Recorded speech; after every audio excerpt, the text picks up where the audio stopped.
In late March, schools around the world announced that they would be closing down for the rest of the year due to COVID-19.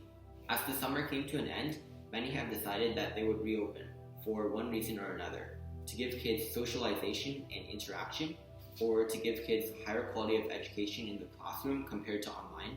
However, is it really a wise decision to risk the well-being of students and teachers across the world when borders are closed and hospitals are filled with patients?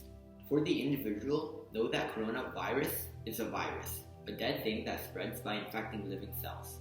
However, it can last from a few hours to a couple of days on different surfaces.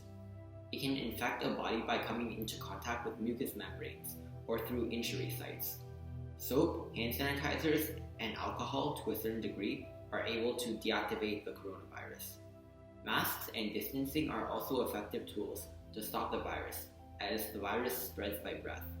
The most important rule, however, will be to assume that others will not follow the rules.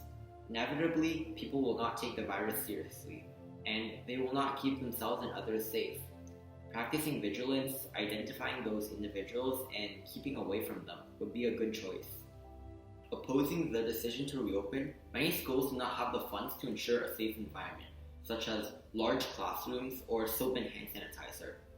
It is proven by studies that children are infected just the same as other people.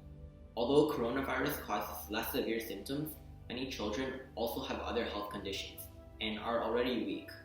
Even then, kids spread the virus just like everyone else. If they take it at home, their families would be in danger. Students are not the only ones affected by COVID either.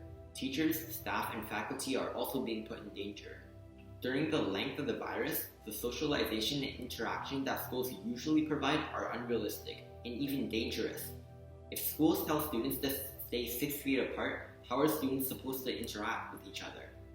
Even now, around the world, the cases of coronavirus are still significant and increasing.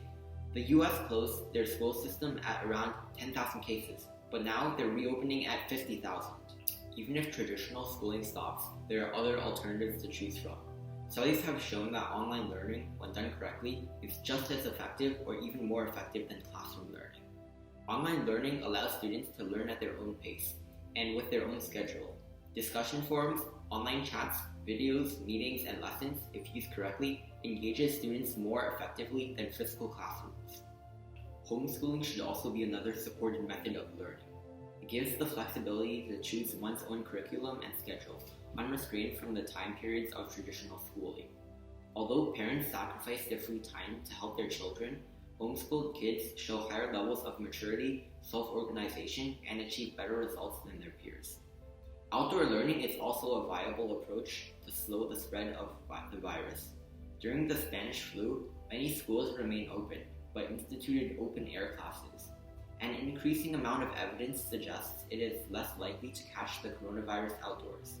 Even if schools do close, students can be educated in other ways.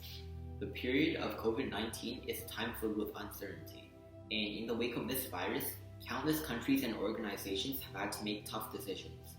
No matter what is done, no matter whether schools are opened or closed, people are going to be left needy, and people are going to suffer from the decision. The outcome and aftermath of this virus will come down to the order of our priorities, to protect life or to keep schools running.